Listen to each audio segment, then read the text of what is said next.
Bom, nesse vídeo aqui, como você pode ver, eu vou tratar sobre o assunto do momento, que é a ameaça quântica ao Bitcoin.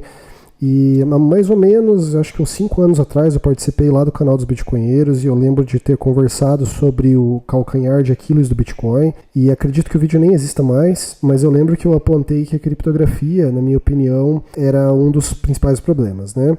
E eu ainda mantenho minha posição. Então, toda criptografia ela tem prazo de validade, tá? E isso aqui não é a minha opinião, é a consequência direta de como é o mecanismo dela, como que é o funcionamento. Então esse tema voltou a ficar em voga por conta do lançamento do Willow, que é um chip quântico do Google, e como esperado, né, uma onda de vídeos e artigos falando sobre os riscos disso para o Bitcoin voltaram a aparecer. Eu, assim como 99,9% das pessoas falando sobre isso na internet, eu sou leigo no assunto, então, portanto, você não deveria confiar cegamente no que você vê ou lê em praticamente nenhum lugar da internet, inclusive nesse aqui. Computação quântica é um assunto ainda não dominado pela maioria dos programadores, e a criptografia menos ainda. Em outras palavras, alguém ser programador não automaticamente o qualifica para falar sobre computação quântica, da mesma forma que algum físico, alguém que é físico, não qualifica ela automaticamente para falar de mecânica quântica. Porém, em meio a essa discussão, eu resolvi aproveitar que eu estou de molho aqui de novo por conta do Covid desgraçado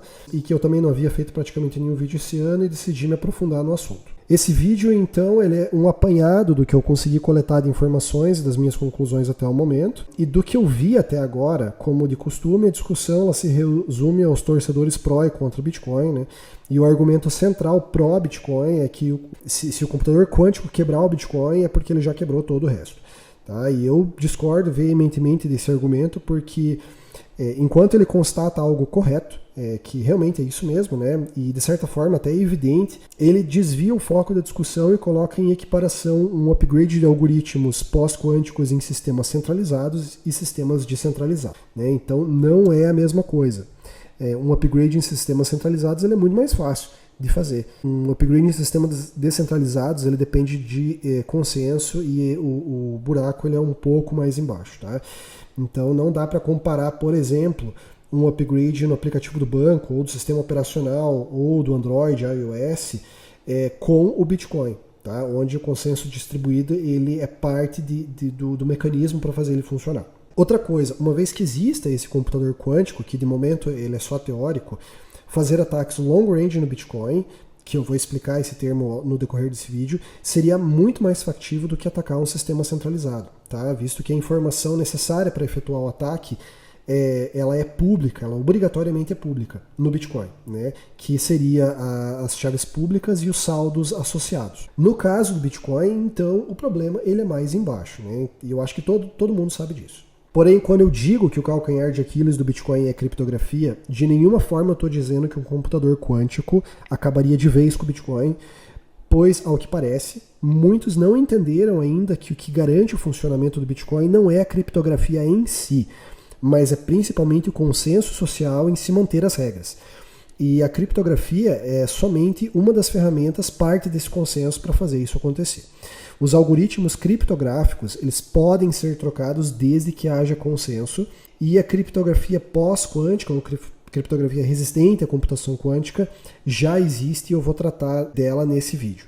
Em se tratando de Bitcoin, o maior risco que se corre é a computação quântica evoluir antes do Bitcoin estar preparado, né? Modificações precisam ser feitas, seja via soft fork ou hard fork, e caso essa evolução quântica chegue antes de um novo consenso com relação aos algoritmos usados, haverá muito provavelmente múltiplas implementações concorrentes feitas às pressas para decidir qual conjunto de regras e algoritmos será o novo, entre aspas, né, novo Bitcoin. E um período meio nebuloso vai acontecer até que se atinja um novo consenso, né? Algo parecido com o que aconteceu durante o Hash Wars lá em 2017, quem viveu se lembra. Mas o Bitcoin sobreviverá de um jeito ou de outro, eu a garanto. Como eu disse, eu estava com tempo livre, eu fiz esse PowerPoint maravilhoso lá Deltan para o vosso deleite e entretenimento. E eu já adianto que se alguma palavra nesse slide não for do teu conhecimento, é sinal que você precisa assistir o resto desse vídeo para ter o mínimo conhecimento necessário para argumentar sobre Bitcoin e computação quântica com seus amiguinhos aí. Esse vídeo então será dividido em algumas partes. Inicialmente eu vou indicar alguns vídeos que explicam a diferença de computadores quânticos e computadores clássicos, para aqueles que ainda não sabem nada sobre o tema. E em seguida eu vou explicar a distinção de alguns termos que têm sido usados de forma incorreta. Depois eu vou explicar sobre o processo de padronização de algoritmos pós-quânticos e a competição feita pelo NIST de algoritmos e explicar as categorias de algoritmos. Então eu vou explicar brevemente sobre os dois algoritmos quânticos mais famosos e quais os riscos que eles trazem especificamente no caso do Bitcoin. Ao final eu vou abordar então o Pay to Quantum Resistant Hash, que é uma das propostas atuais para tornar o Bitcoin um pouco mais resistente aos ataques teóricos de um computador quântico. E como bônus aí eu vou dar uma olhada no plano de emergência do Vitalik caso o Ethereum seja atacado por um computador quântico e as suas intermináveis provas de centralização da rede. E aí eu também vou mandar alguns links úteis que eu encontrei durante o processo aí de pesquisa e fazer a conclusão. Beleza, eu vou fazer a indicação de vídeo sobre o básico de computação quântica, porque não adianta eu aqui ficar falando sobre o básico, tem um monte de vídeo bom na internet, feito com muito mais cuidado e muito mais e que são muito mais palatáveis aí para o público em geral. Então eu recomendo esses três aqui. O link número 1 do Ciência Todo Dia, do Pedro Loz. Então esse, na minha opinião, foi o melhor ali de introdução. Aí tem um vídeo mais aprofundado do Fábio Akita, que obviamente tem ali só 1 hora de duração e fala sobre a supremacia quântica. E aí eu recomendo também o vídeo do meu amigo Dio Linux, que ele fez um vídeo bem legal, que é um meio termo entre esses dois vídeos anteriores. Tá? Então o link número 1, 2 e 3 e todos os links, todos os 30 e poucos links desta apresentação vão estar aí na descrição para você ir seguindo. Qual que é a diferença, então, entre os termos criptografia quântica e criptografia pós-quântica? São duas coisas diferentes. Vamos então entender aqui. Eu peguei aí do Google mesmo, tá? É de algum site, isso aqui eu não sei exatamente qual foi, não lembro, mas essa descrição em inglês para mim foi a melhor. Eu vou ler ela em inglês aqui, depois eu vou fazer no próximo slide uma tradução livre do que isso significa, tá? Quantum cryptography focuses on performing cryptographic operations using quantum computers by leveraging the unique properties of quantum mechanics to create secure communication channels. Post-quantum cryptography is about securing our current cryptographic systems against potential attacks from quantum computers. Então vamos fazer agora a tecla SAP aqui, né? O que ele está falando? O termo criptografia quântica significa utilizar computadores quânticos para efetuar operações de criptografia. E a criptografia pós-quântica significa utilizar algoritmos específicos para criptografia em computadores clássicos tradicionais, para que nem mesmo os computadores quânticos consigam quebrar. Tá? Então esse aqui é basicamente o foco do que a gente quer no Bitcoin. A gente precisa de criptografia pós-quântica, certo? Então esse é o nosso foco aqui. Seguindo, vamos aqui falar um pouquinho sobre o NIST e a competição que eles fizeram para padronização de algoritmos. Então, o NIST ele é o Instituto Americano de Padrões de Tecnologia. É similar ao ISO, só que focado na parte de tecnologia. Então, o NIST já foi quem padronizou o SHA-2 e o SHA-3. Se a gente entrar aqui para dar uma olhada, deixa eu abrir aqui que eu estou com os links abertos. Se a gente olhar aqui no link que está ali, você vai ver que na própria página do NIST a gente tem aí as padronizações que são feitas nos FIPS. Tá? Depois eu vou chegar nessa parte. Mas basicamente o SHA-1 que já foi quebrado, tá? já existe aí um ataque bem conhecido, ele tinha sido padronizado, e o SHA-2 aí que é o nosso atual, que por enquanto é o nosso padrão ouro, né? Antes do pós-quantum. O SHA-256 é o famoso que a gente usa no Bitcoin, a gente também usa SHA-512 para algumas coisas eu acredito que no BIP39 tem alguma coisa de SHA-512, mas é isso aí. O NIST também foi quem padronizou o SHA-3, tá? que é o QCAC 256 que o Ethereum usa. Bom, basicamente, acho que foi em 2016, o NIST fez essa competição para receber propostas de algoritmos candidatos a virarem padrão para duas coisas: esquemas de criptografia e assinatura digital pós-quânticos, ou seja, algoritmos que nem mesmo os computadores quânticos conseguiriam quebrar. Essa competição ela durou mais ou menos 6 anos, como está escrito aí, e teve um total de 4 rodadas. Né?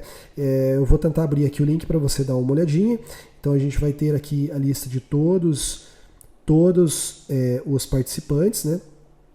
Essa aqui, na verdade, é a página principal da parte de criptografia pós-quântica, em que eles definem o FIP 203, 204, 205. Cada um deles vai ditar o padrão de um tipo de criptografia pós-quântica. O primeiro aqui, bom, eu vou chegar nisso daqui a pouquinho, mas vamos dar uma olhada aqui então na competição em si. Esse site da Wikipedia, ela lista basicamente do começo até o final como é que se deu essa competição, tá? E ela lista todos os candidatos, o tipo de criptografia que foi usada, tá? Para que serve, etc.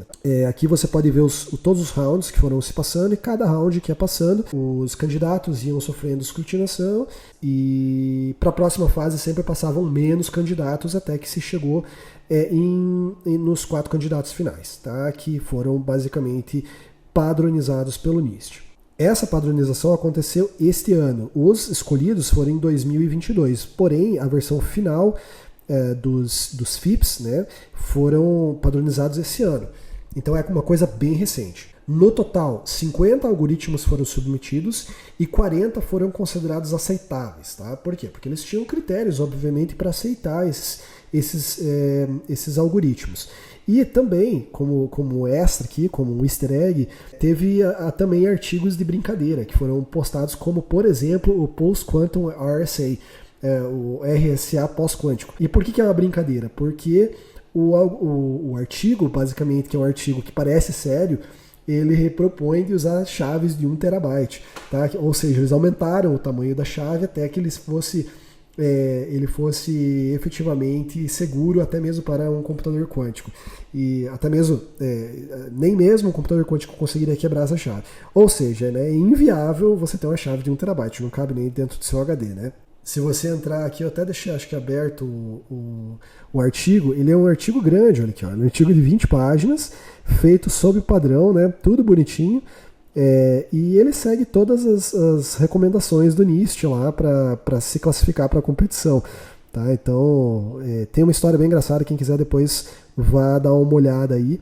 Tem uma parte do resumo aqui que eles falam, agora eu não sei se eu vou conseguir, aqui ó, Prime Generation, girando uma chave de 1 terabyte, basicamente toda uma piada. Se você não achou engraçado é porque você já morreu por dentro. Bom, como eu falei, então, em agosto desse ano, o NIST anunciou a versão final dos FIPS, né, dos 3 FIPS, que FIPS ele significa Federal Information Processing Standard, ou seja, é basicamente uma definição de um padrão, e ele definiu aí os finalistas, né, ou melhor, a versão final desses FIPS que definem esses padrões. Então vamos lá, o FIPS 203, 204 e 205. Esses 3 foram definidos. Então, ele definiu no 203 o algoritmo Krystal-Cyber como algoritmo para encapsulamento de chaves, e ele foi renomeado para MLKEM. Tá? Sopa de letrinhas, eu vou explicar isso daqui a pouco. ML significa Module Lattice e KEM significa Key Encapsulation Mechanism. Tá? Na computação tradicional, a gente geralmente usa o Diffie-Hellman para fazer esse tipo de encapsulamento de chaves. Tá? E para o algoritmo pós-quântico foi definido o Krystal-Cyber. O FIPS 204 ele define o algoritmo para proteger assinaturas digitais e foi escolhido o Crystals Deletion. Tá? Esse aqui foi o algoritmo escolhido e foi renomeado para MLDSA. ML também significa Module Lattice e DSA, Digital Signature Algorithm. E o FIPS 205, ele definiu o Sphinx Plus, que foi renomeado para SLH-DSA. SLH significa Stateless Hash, tá?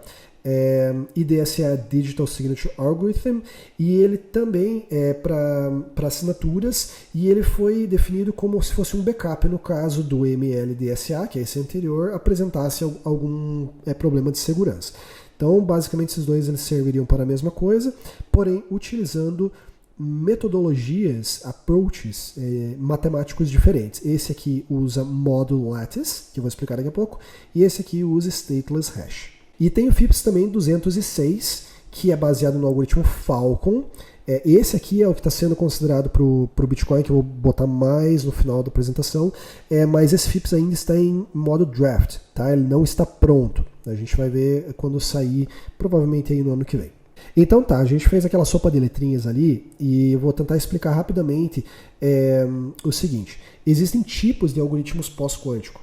Tá? O computador quântico ele não consegue resolver todos os tipos de problemas. Ele consegue resolver mais rápido problemas específicos. Né? Já existem algoritmos quânticos que conseguem performar melhor para a quebra de criptografias atuais. Por exemplo, as que são usadas no Bitcoin, já consegue-se, eu vou mostrar daqui a pouco, mas consegue-se ter uma performance melhor para, no caso de hashes, tem uma que consegue resolver o problema do logaritmo discreto, que é a base das chaves digitais do Bitcoin, também consegue quebrar entre aspas, mais fácil.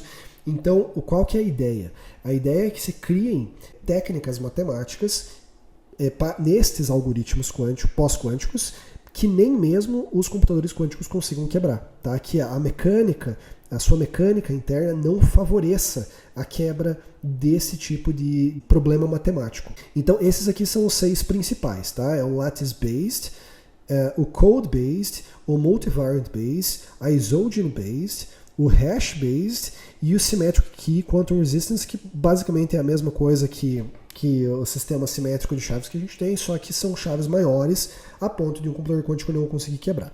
Tá? Então esses aqui são os tipos, classes de algoritmos que utilizam problemas matemáticos que nem mesmo computadores quânticos conseguiriam até o momento quebrar. E existem outros também que não serão abordados aqui. Então aquele ML, vou voltar aqui, o ML tá, significa Model Lattice, que basicamente é esse primeiro aqui, tá? Quem quiser entrar, vou deixar os links, obviamente, aí, o número 10, 11, 12 e 13, para quem quiser se aprofundar um pouco mais. E para quem quiser maiores informações de cada uma dessas classes de algoritmos, eu vou deixar também esse link aqui, eu vou tentar, deixa eu ver se eu acho ele aqui. Esse aqui. Esse é um site que ele é de um blockchain qualquer, que fala que é resistente à computação quântica, mas ele tem uma explicação bem boa de todos os tipos de criptografia para computadores que são criptografia pós-quântica, tá? Ou seja, resistente a computadores quânticos. Tá? Ele explica cada um daqueles que eu falei ali, code-based, hash-based, tá? Multivariate cryptography, entre outros. Bom, não basta um computador que funcione de forma diferente, pois programas de computador clássico não funcionam de forma equivalente em um computador quântico. Também é necessário um programa, um algoritmo que rode nesse computador novo, com esse novo formato, e que consiga utilizar os recursos de mecânica quântica para atingir um determinado objetivo que anteriormente não se conseguia no computador tradicional. Então a gente precisa ter alguma vantagem utilizando esse algoritmo dentro do computador quântico. E é aqui que a gente vai entrar nos 2 algoritmos mais famosos, algoritmos quânticos mais famosos, que é o algoritmo de Shor e o algoritmo de Grover. Bom, quem que é Shor? Peter Wilson Shor é esse camarada aqui, se não me engano ele é americano, e foi ele que bolou esse algoritmo. O que o algoritmo quântico Shor consegue fazer? Ele consegue fatorar números numa ordem exponencialmente mais rápida que um computador clássico, ou seja, esse algoritmo utiliza a mecânica do computador quântico para poder fatorar números de uma forma mais eficiente do que um computador clássico. Se alguém quiser olhar, tem um site aqui do Scott Aronson, e ele basicamente tentou explicar de uma forma mais fácil, deixa eu ver se eu encontro aqui, de uma forma mais fácil como que funciona o algoritmo Shor. E teve até o respaldo do próprio Peter Shor nos comentários. Teve algum ponto aqui, Peter Shor, não sei se foi ele mesmo, né? Mas está dizendo assim, bom trabalho, bom artigo, tá. E ele faz aqui uma explicação. Eu não li, tá? Porque eu não me interesso em entender como funciona exatamente de momento, talvez um dia. Mas fica aí para quem for curioso e quiser entender, tá aí a explicação. Bom, e no que o Shor pode ajudar nesse caso da criptografia, né? O que ele quebra? Bom, aqui no canal tem um vídeo muito antigo que eu explico o RSA. E basicamente o algoritmo do RSA, ele funciona, a técnica que ele usa para proteger a chave privada ou para ser difícil descobrir a chave privada é exatamente a dificuldade que um computador tradicional tem de fatorar números primos, né, ou semiprimos, e encontrar os fatores que quando multiplicados, geram o semiprimo final. E o algoritmo quântico de Shor ele consegue melhorar isso. Então, basicamente, o algoritmo de Shor, o computador quântico, tem uma vantagem na quebra de chaves RSA.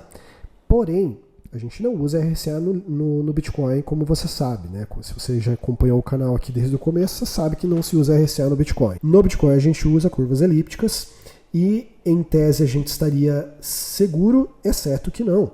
Por quê? Porque o próprio Shor, ele tem um artigo explicando como utilizar o algoritmo de Shor em logaritmo discreto, para resolver o problema do logaritmo discreto, e existe um artigo inteiro aqui, que eu vou abrir para você, tá? Do próprio Peter Shor, explicando como se faz isto, ok? Eu não li, obviamente, precisa ser um matemático para entender como funciona toda essa questão aqui, mas ao que parece, existe a possibilidade. Posteriormente, a Microsoft também conduziu uma pesquisa de quais seriam os recursos necessários para um computador quântico para conseguir também quebrar as curvas elípticas mais tradicionais. E aqui está o resultado deles nesse link número 18, ok? Esse aqui é o estudo da Microsoft dizendo o número de qubits que seriam necessários para poder fazer a quebra de uma curva elíptica, tá? E aí começa a ficar um pouco mais interessante ou um pouco mais preocupante para quem gosta muito de Bitcoin. Esse aqui também é um artigo bem grande, ok? 24 páginas, com bastante embasamento, demonstrações formais, etc. Para quem não tem nada para fazer, fica aí a dica de leitura. E esse estudo da Microsoft basicamente confirmou esse outro estudo que está aqui no link 19. Tá? Ele é também um artigo que eu vou abrir para você aqui, que esses dois pesquisadores fizeram e estavam também fazendo uma previsão de quanto de recurso que seria necessário para fazer a quebra de curvas elípticas. E o artigo está aqui. É um artigo do John Prose e do Christoph Zalka. Okay? Esse é um artigo relativamente novo. Okay? Ele é do mês passado. E aqui você consegue também ver qual que foi a resolução, né? Ele está falando que conseguiria quebrar uma curva elíptica de 160 bits com mais ou menos 1000 qubits, né? E fatorar um número de 1024 bits RSA, uma chave privada, levaria mais ou menos 2000 qubits. Precisaria de mais ou menos 2000 qubits. Então o que a gente aprende até aqui? Bom, existe uma forma de fazer um computador quântico ter uma vantagem na quebra de chaves com relação aos computadores clássicos, certo? O que não temos ainda é o hardware, porém, vamos ver isso um pouco mais para frente na conclusão. O próximo algoritmo que a gente vai ver é o algoritmo de Grover, criado por esse camarada aqui, Love Kumar Grover, certo? Aparentemente ele é um matemático indiano, e ele inventou esse algoritmo quântico, ele desenvolveu esse algoritmo para conseguir ordenar e pesquisar dados não ordenados, né, de forma rápida, e ele tem uma velocidade na ordem quadrática com relação a computadores clássicos, o que é bastante. Esse algoritmo ele poderia facilitar ataques de força bruta em funções hash, né, como o SHA-256. Então, por exemplo, você poderia fazer uma pesquisa numa Rainbow Table de senhas muito mais rápido. Mas o que interessa para a gente aqui é que esse é um processo que seria mais ou menos similar à mineração do Bitcoin. Então existe um potencial de utilizar o algoritmo quântico de Grover para poder maximizar ou performar melhor na mineração. Eu vou abrir aqui o link do algoritmo de Grover, caso você tenha interesse. Eu tenho certeza que você não irá ler, tá? Até mesmo porque tem um monte de coisa técnica aqui. Mas eu estou fazendo meu trabalho e deixando os links. Agora que todo esse preâmbulo foi feito, vamos falar especificamente do que isso significa para o Bitcoin na questão da mineração, da mineração e das assinaturas, que são as duas partes que ficam expostas aí a ataques quânticos. Falando especificamente agora da mineração. Bom, a mineração do Bitcoin poderia ser parcialmente afetada no caso de conseguirem realmente utilizar o algoritmo de Grover para efetuar um ataque. E eu digo parcialmente porque no caso de um computador quântico começar a minerar blocos mais rapidamente, o próprio consenso atual da rede, né, as regras de consenso, aumentaria em 25% a dificuldade de mineração a cada 2016 blocos, até atingir aí um platô em que os computadores quânticos também voltariam a produzir blocos a cada 10 minutos, né? Isso reduziria sim a efetividade dos mineradores atuais e as suas ASICs, né? Já que dificilmente elas achariam um bloco válido antes dos computadores quânticos. Né? Eu ouvi alguns argumentos relativos à diminuição do consumo energético da mineração por conta da maior eficiência dos computadores quânticos, mas eu confesso que eu não entendi a lógica. Tá? Eu sinceramente não sei se esse argumento se confirma. Se alguém tiver alguma informação, posta aí. Mas eu acho que não. Então aqui eu tenho mais 3 links para você se divertir aí, que são exemplos de como que seria possível utilizar o algoritmo de Grover para poder melhorar ou performar melhor na mineração. Tá? Eu vou abrir eles aqui, link número 21 e 22. O primeiro seria aqui, uma resposta do Stack Overflow, e a pessoa deu uma resposta bem legal. No final ela diz, é um link de 2020, então isso que talvez não esteja muito atualizado. Tá? Mas ele fala que precisaria aí de pelo menos 16 computadores quânticos, e cada um com muitas centenas de milhares de qubits e tal. Então eu não sei se isso aqui, se o cálculo que o cara fez está certo ou não, mas ele dá um pouco de ideia de como que seria essa questão. E tem também o outro link, que é especificamente também sobre usar o algoritmo de Grover na mineração, certo? E ele faz aqui uma descrição bem detalhada, ele fala como que funciona o algoritmo, como que poderia ser utilizado e tal. Então é bem interessante, tá? Se não me engano, ele fala aqui que há a possibilidade de usar também o algoritmo de Grover na mineração.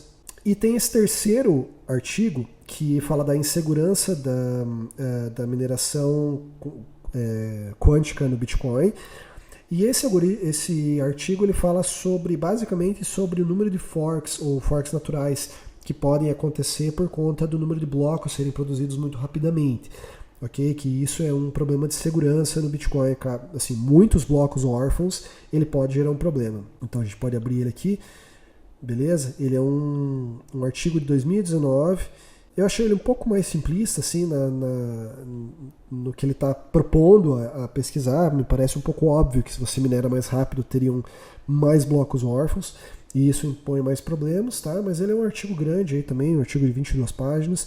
Quem quiser, tiver curiosidade, tá aí.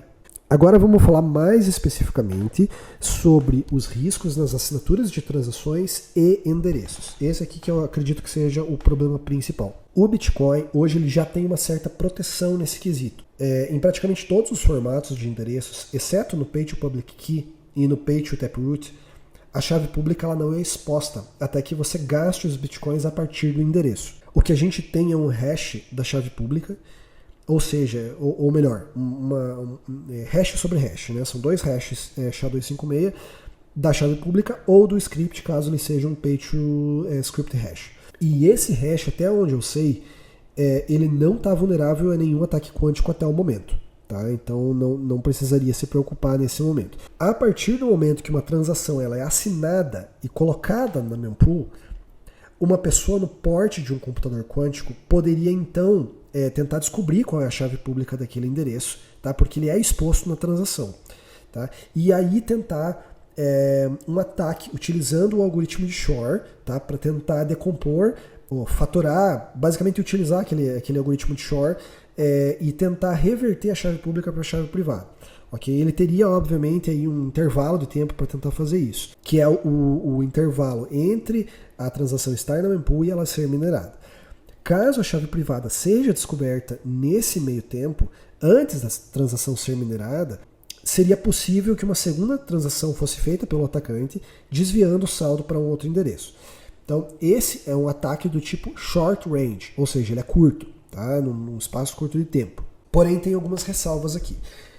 Primeiro, se você tem algum endereço Bitcoin com saldo e você já moveu parte dos fundos somente em algum momento, a chave pública desse endereço já foi exposta e um computador quântico poderia tentar atacar para tentar mover o restante do saldo para outro lugar. Esse ataque é chamado de long range. Por quê? Porque é uma chave pública que já foi exposta no blockchain faz tempo e existe saldo nesse endereço.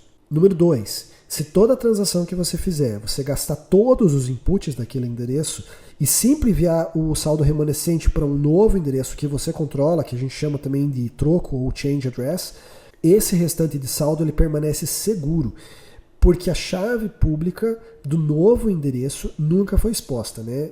Considerando que você está usando um endereço que tem a hash da chave pública e não a chave pública exposta. Terceiro, obviamente isso acarreta consequências para alguns usos, como, por exemplo, endereços de doações públicos e outros que não podem ser facilmente rotacionados. Nem sempre você pode mover todo o saldo de um lugar para outro, porque você às vezes precisa expor o endereço publicamente. Quarto, outro problema é que gastar todos os inputs de um endereço, mesmo que não seja necessário, só para você poder evitar um ataque quântico, faz com que você precise gastar mais em taxas, porque cada um dos inputs aumenta o tamanho da transação. Uma forma de resolver isso seria sempre receber em endereços diferentes e nunca reutilizar endereços como o Satoshi já tinha apontado há muitos anos atrás.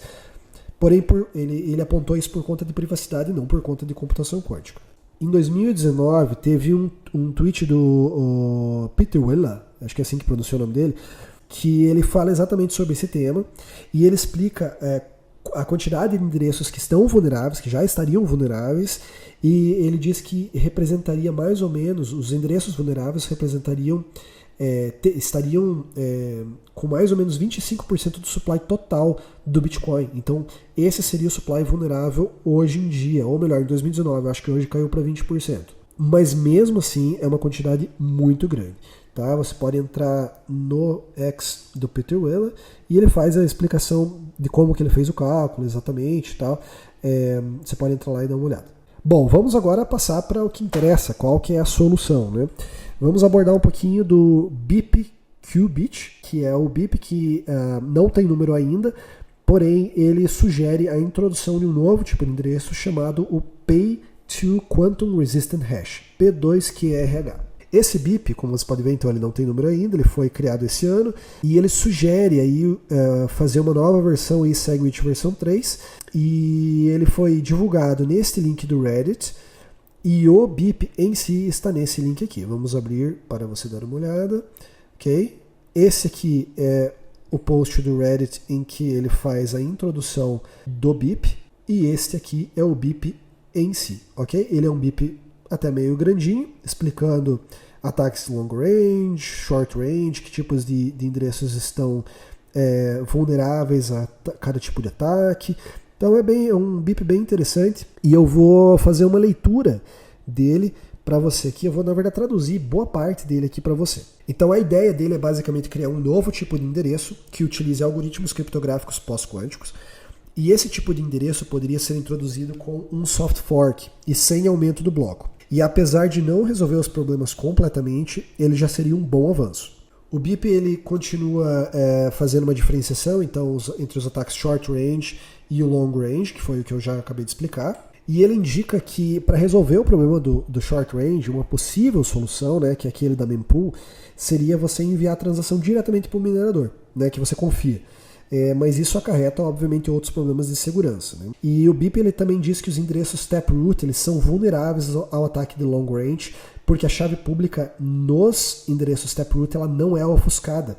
O endereço ele é basicamente o eixo X da chave pública, e com esse dado é fácil de derivar o eixo Y, porque a fórmula é conhecida, e reconstituir a chave pública original. Então, basicamente, todos os endereços Taproot estão vulneráveis a ataque quântico. O artigo também fala que ele é só o primeiro BIP de uma série de BIPs de um soft fork que é chamado de Qubit, só que com B maiúsculo, né, que eu acho um nome muito ruim porque confunde com o Qubit do computador quântico, mas enfim, foi o nome que eles escolheram para o soft fork. E a proposta, então, como eu falei, é usar um endereço SegWit versão 3, que resulta num endereço que começa com o clássico BC1R, né? Ou melhor, BC1, né? E o R seria para lembrar fácil da palavra resistente. A ideia é que esse endereço novo ele seja implementado em cima do Pay to Taproot, combinando a segurança das assinaturas Schnorr juntamente com a criptografia pós-quântica para ter um sistema de segurança híbrido, ou seja, qualquer um que apresente uma vulnerabilidade não geraria uma regressão na segurança. O próprio nome diz que Pay to Quantum Resistant Hash, ou seja, a chave pública ela não é exposta, ela é feita um hash, e esse hash ele é um hash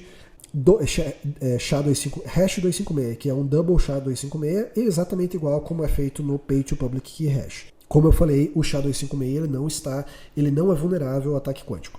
Bom, as chaves públicas dos algoritmos pós-quânticos, elas são geralmente maiores do que a de curvas elípticas. Então eles propõem usar o algoritmo do NIST Level 5, que é o maior nível de segurança, e que tem 256 bits. Tá? Eles dizem que escolheram isso por uma questão de ficar mais amigável para o usuário, e eu não entendi exatamente o porquê, mas imagino que seja para manter o mesmo tamanho de hashes ou alguma coisa do gênero, não sei. Bom, inicialmente, o algoritmo de assinatura pós-quântico que eles vão utilizar é o Falcon, que está naquele FIPS 206 que ainda não foi normalizado. Tá? Eu acredito que eles estão fazendo isso por conta do tamanho da assinatura, e eles dizem que pretendem adicionar o suporte ao SQI Sign e a outros algoritmos de criptografia conforme eles forem aprovados pelo NIST. Bom, o artigo ele segue dando exemplos de como que seriam os scripts para gastar. Eu vou até abrir ele aqui, mas não importa muito pra gente. Ele segue aqui, ó, mostrando como que seria o script public key, etc, tá? A serialização da transação, coisas mais técnicas que pra gente não vai importar agora.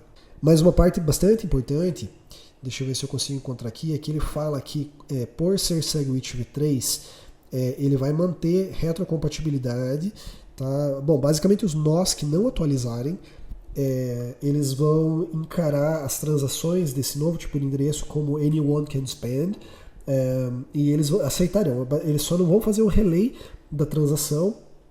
Aqui, ó.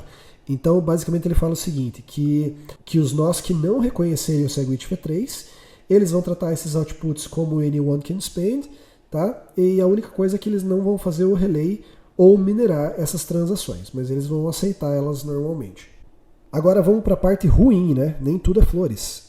Qual que é a parte ruim disso aqui? Bom, o tamanho das transações, né? E consequente as FIIs vão aumentar porque as assinaturas digitais desses algoritmos pós-quânticos elas são muito maiores do que as dos outros algoritmos tradicionais. Então, para efeito de comparação, uma assinatura Schnorr tem 64 bytes e uma ECDSA tem de 70 a 72 bytes. Vamos pegar aqui o tamanho da transação Falcon, da assinatura do Falcon, 1K, tá? É muito maior. E lembre-se que a gente precisa de uma assinatura por input.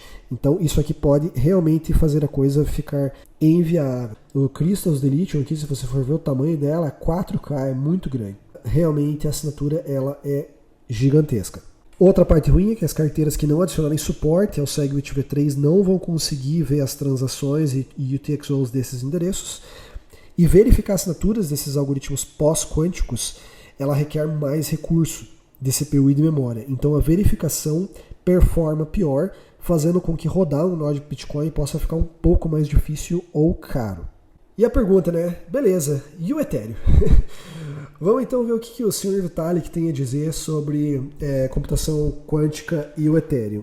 A frase que eu acho que é mais emblemática desse post dele aqui que aconteceu em março desse ano é essa aqui. Eu argumento que, na verdade, a gente já está bem posicionado para fazer um hard fork bem simples, né, um fork bem simples de recuperação para lidar com tal situação. Né? O blockchain teria que fazer um hard fork, os usuários teriam que fazer o download de novas carteiras, mas poucos perderiam seus saldos. Isso aqui é o seguinte, né? Se você ler isso aqui e não questionar sobre a centralização do Ethereum, eu recomendo ler de novo, né? Mas enfim, vamos seguir para o plano dele. Reverter todos os blocos até o primeiro bloco, onde é claro que está tendo um roubo em larga escala. Desabilitar transações de carteiras EOA, né, que é Externally Owned Addresses. E essas são as carteiras tradicionais que você gera nos wallets. Eu realmente não entendi por que tem que desabilitar, mas beleza. Criar um novo tipo de transação que permite transações de carteiras de smart contracts, se ainda não estiverem disponíveis no momento, né? Aí ele fala que criar um novo tipo de transação ou opcode que adiciona Stark, que é um tipo lá de algoritmo de Zero Knowledge Proof. E aqui eu não vou basicamente ver o resto, porque isso aqui acho que não interessa muito pra gente, mas acho que o resumo é o seguinte: ele tem um plano usando Zero Knowledge Proof, se der problema ele vai reverter, não se preocupem. E durante a minha pesquisa aqui, eu encontrei vários links úteis que eu achei interessantes de compartilhar com vocês, tá? O primeiro que eu acho bastante também emblemático é esse da Amazon, tá? Que a AWS já está com plano para migrar para algoritmos pós-quânticos. Eu vou abrir ele aqui porque realmente é interessante, tá? Esse artigo é de dezembro deste mês.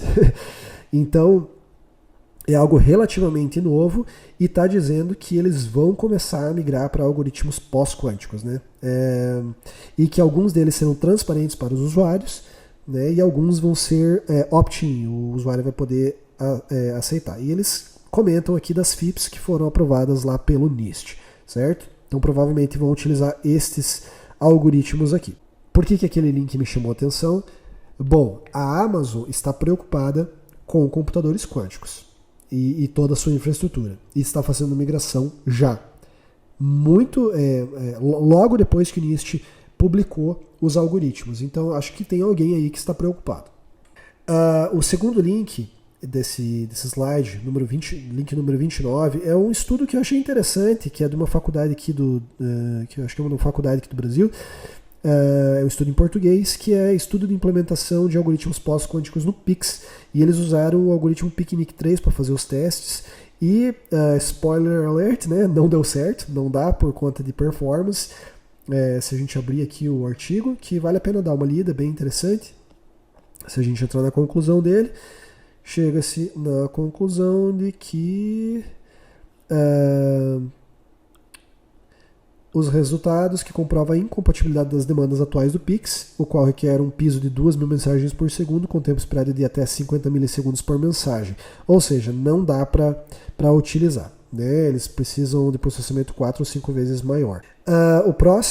Os próximos dois links são basicamente links genéricos sobre Bitcoin e computação quântica, que eu achei também bem informativos e eu vou deixar como leitura para quem não quiser ler os outros, né? Que eu sei que ninguém vai ler nada, mas para quem quiser ler alguma coisa, tá? Sair desse vídeo pelo menos com algum artigo para ler, um desses dois últimos aqui, porque eles são basicamente resumos de tudo que eu falei, certo? Então o primeiro é esse aqui, ele tem versão em português, se você clicar aqui ele faz uma tradução para português, mas eu acho a tradução meio ruim, então aqui ele está falando sobre utilizar algoritmos quânticos no Bitcoin e como que isso se daria, tá? Basicamente é um resumão de todo esse vídeo. E o outro link é este aqui, deste wiki bem famoso, né, bem tradicional, uma versão bem mais resumida, mas também falando sobre a parte de mineração, os ataques às chaves públicas e as formas de mitigar, certo? E agora a conclusão. Se você assistiu o vídeo todo e chegou até aqui, meus parabéns. Talvez eu nem precise dar a conclusão para você. Se você só avançou o vídeo para ver a conclusão, eu sinto muito, amiguinho, você perdeu o melhor da festa. Mas vamos lá para a conclusão então. Existe um problema real. A probabilidade ou a possibilidade de quebra de criptografia com computadores quânticos. 2. Existe uma forma de ataque, tá? Os algoritmos quânticos de Grover e Shor, que eles são capazes de, teoricamente, performar esses ataques na mineração e nas assinaturas utilizando este computador quântico teórico.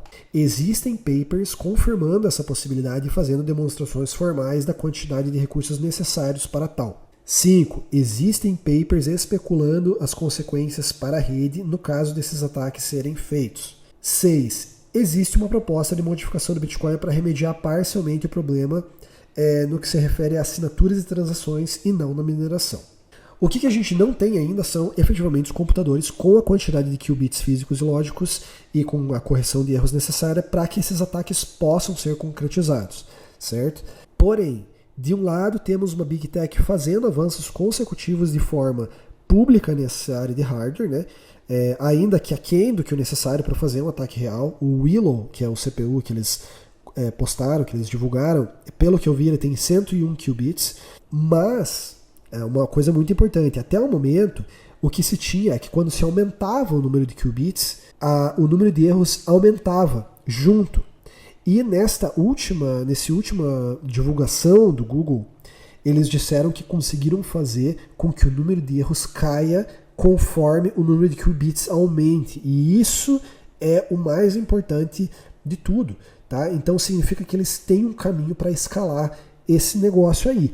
O Willow ele tem 100 qubits, que não é necessário para fazer os ataques que a gente comentou aqui. Mas eles agora têm um caminho para escalar esse número de qubits, certo? O grande problema aí, pelo que eu tinha entendido, era, dentre outros, né, mas o maior era a correção de erros.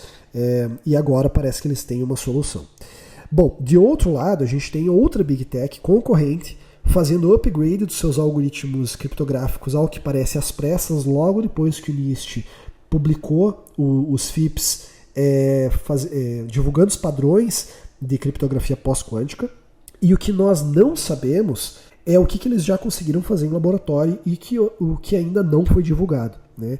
A gente só sabe, obviamente, o que é divulgado, né? O que eles querem que a gente saiba, e a presença de um computador quântico na rede ela só será detectada quando os ataques já tiverem começado. Né? Então fica a reflexão. Eu sei que é um pouco de teoria da conspiração, mas a gente tem evidências de que, não é só conspiração, a gente tem evidências de que está tendo progresso nessa área e de forma muito rápida. Então, o que eu poderia dizer aqui no final dessa apresentação é que eu acho que a gente não deve minimizar a importância da evolução quântica e dos ataques que podem ocorrer ao Bitcoin devido a essa evolução quântica. Espero ter ajudado vocês aí. Um bom fim de ano para todos e até mais.